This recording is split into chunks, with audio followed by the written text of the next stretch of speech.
Well, hello everyone, and how are you doing this fine morning? I hope it's a fine morning anyways. We're doing great, thank you for asking. And look what we have behind us. Who doesn't recognize that logo? Look at the size of this thing. This thing is massive. We have a giant F250 in. All you guys, last time we had one of these, you were talking about compensating for something. I don't know, it's just a big ass truck. Who doesn't buy a truck and want to put big wheels on it? I mean, think about it. I mean, that's why we buy Matchbox as kids, and you know, that's Stompers. Who remembers Stompers? We got a big F250 here. Fernando's already been working on it because he's just like that, man. He's like, just go, go, go. What are you doing, Fernando? Right now I'm trying to figure out where I'm gonna put my crossover. Ah, so yes, good. Yeah? I'm going with the separate tweeters in the door. Now the real question would be, have to back that up a little bit and discuss what we're actually putting in this car before we talk about the location of the tweeters. One cool thing about this is he does have the factory tweeters here, so we don't need to make mounts and or buy the pods. Yay! Awesome. Little bit of history on this car. He just wants loud. There again, it seems to be the theme right now lately, right? Sweet. People just want loud stereos. It's like old school, back from the 90s. Just make my stuff loud, bro. It's what I want. And they probably didn't even say bro back then. We're gonna go with some Rockford stuff in this, because if you want loud, I think loud is spelled R-O-C-K-F-O-R-D. So we're going with some Punch P1683s in the front and rear, and then we're doing some, where are they? These guys right here. We're doing some Punch P1TS tweeters up in those pods. We're also gonna go ahead and do two Kicker Comp RT12s behind the back seat and two little wedge boxes right there. And then we're gonna do a Pioneer 1330 NEX because he's got an iPhone. We're gonna integrate it in with a pack piece. We have the factory USB, the factory aux, and factory backup camera that we have to retain. Lots of fun gonna happen there. And last but not least, Paul sold them the GMD 9605 to make all the magic happen. So that's the plan. First things first, he's gonna go ahead and start working on these speakers. Like he said, he's trying to figure out where he wants to put the crossover for the tweeter. We want to put it somewhere we can get to it if we need to, but it's out of the way and not going to be loose or banging around or anything like that. You guys know how we do that stuff. Next, we're going to have to go ahead and replace the speakers that are here. We're probably going to need to remove this full piece of carpet off the rear wall because we need to get to the motorized window thing is, because we have to move that so we can put the subwoofer on the passenger side as well as on the driver's side. We might be taking out the back seat altogether. I don't know yet. Do we know yet? I don't think we know yet. We'll figure that out. But I want to get to the radio, get that out. Main thing is figure out how to get that factory camera. It's not in the mirror, it's actually in the radio because he's got the factory nav. So we want to get that working. Lots of fun. Lots of fun to be had, right? Yes. All right, let's get started. Well, I need to get started. Fernando's already started, so I'm going to get started. Come on, man. I know. Here we go. Into the car.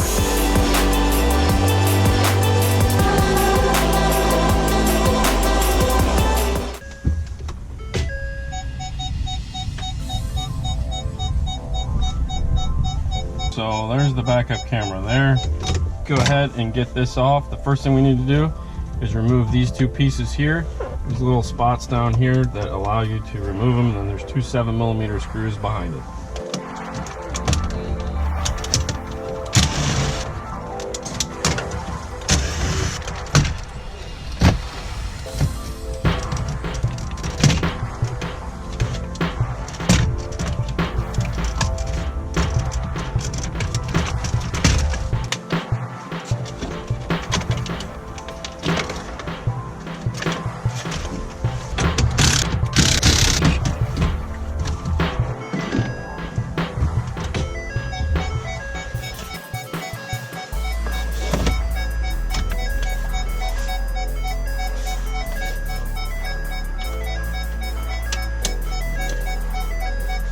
So on the back of the Ford radio, obviously you have a bunch of antennas. The only one we're gonna need is the FM. They're not doing Sirius XM and they're not adding a GPS. And then there's 4 plugs.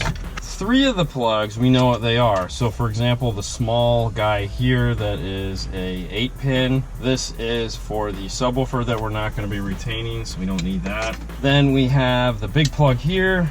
We have the smaller 16-pin plug. The 16-pin plug is typically going to be your aux jack, your data. This is what turns on and off the radio. It's essentially, if it's a non-Microsoft sync, your aux will be here. If it's a Microsoft sync, then this is going to be what connects over to the Microsoft sync, which is up here behind the glove box. There is a 4th harness here, which is this middle harness, which is a 10-pin plug. This 10-pin plug is the oddball.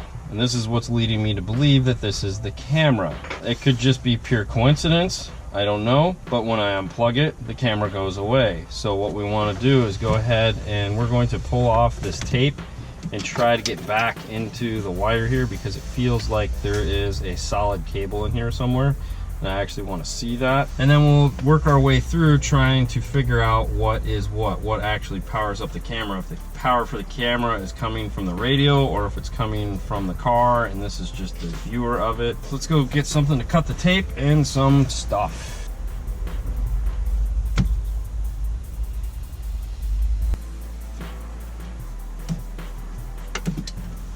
So we have a shield and then we have 2 wires. So let's get a voltmeter.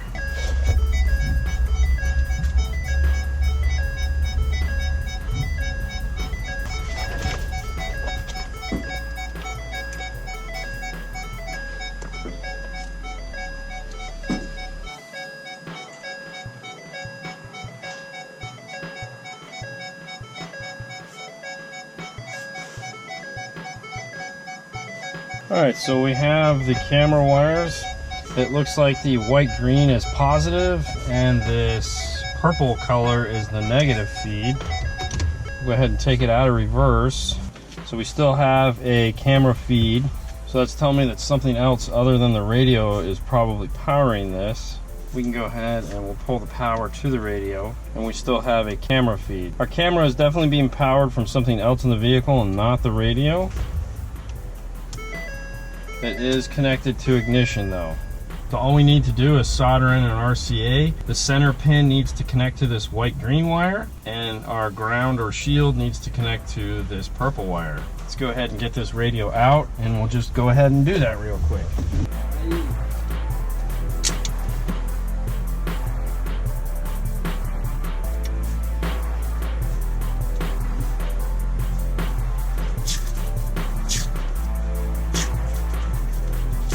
Now we'll go ahead and replace all the tape that we removed, and we've added on our yellow RCA. So now the camera is all set. We've retained that. Let's go ahead and get the glove box down so that we can get to our USB that's located over there that we need to re-bring back over to this. Also, we're going to add in the aux.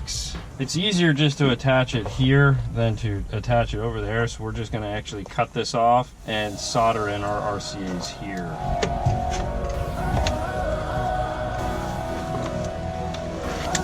Now on this side of the dash is the red fuel shutoff, okay? And right behind it is the USB that we're trying to get to. Now, if you get done with the car and it doesn't start, chances are good you bump the fuel shutoff. Go ahead and just hit it and reset it. All right, so here we go. Here's our USB. It literally just pulls down. There's some tape that's holding it up in place. It'll come right off. We're gonna reroute this back behind the radio. We'll go ahead and remove the tape around our aux cable.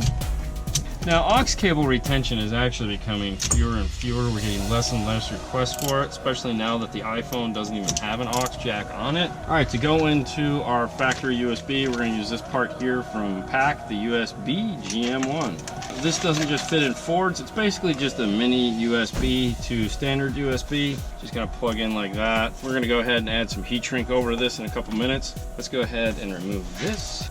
Now, we don't want to give anyone a heart attack when they go ahead and pull this dash panel off after us, so we will tape up these wires so they don't just look like a bunch of cut wires.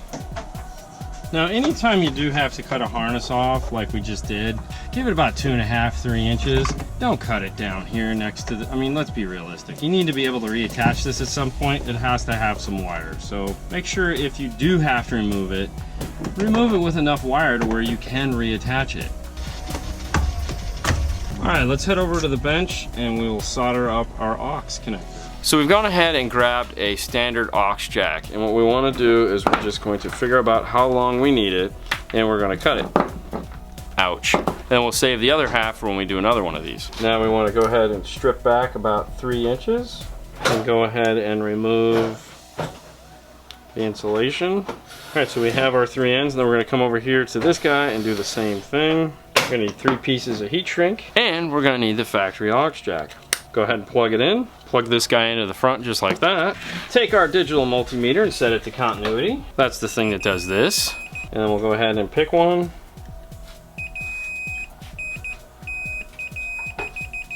Alright, so the red is actually the 2 center pins. We'll go ahead and twist those together. Move on to our next color. For this, we'll go with yellow. And even though it's only the last 2 left, we're still gonna test them, just to make sure we didn't make any mistakes when we were twisting the wires together. We'll go ahead and pretty this up and get it back into the car.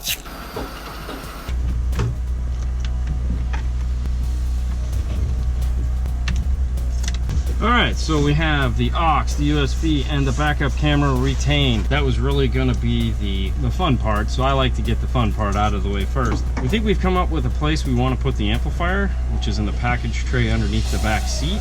Let's go take a look at that. So in the back seat of these F250s, there's always some form of headache for us underneath the back seat. In this case, it has this cool package tray, which is awesome because it is perfect to fit our amplifier. So all we have to do is mount our amp, run our wires through this on either side, and we're good. And then he can actually lock this in place if he needs to, if he's paranoid about one of his boys riding in him and trying to steal his amplifier. Sound like a plan? Sounds like a plan.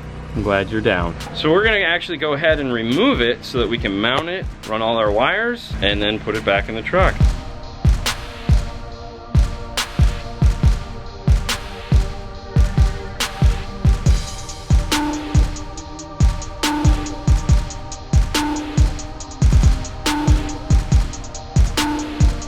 Alright, so we have the tray out, we have our amplifier.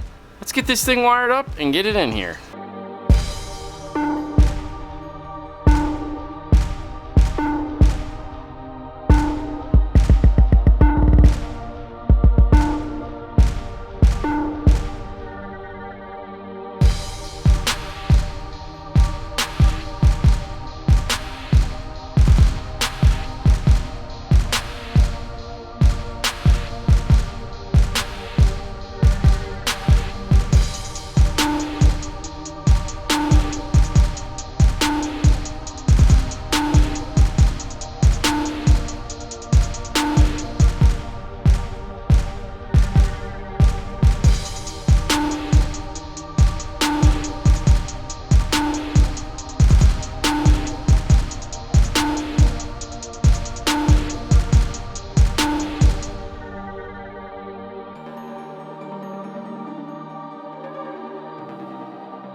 The amp is all mounted in the tray. We went ahead and made a piece a 1/4 inch so that we could actually zip tie up all the wires into place and then screw this into the tray so that it would look pretty like this.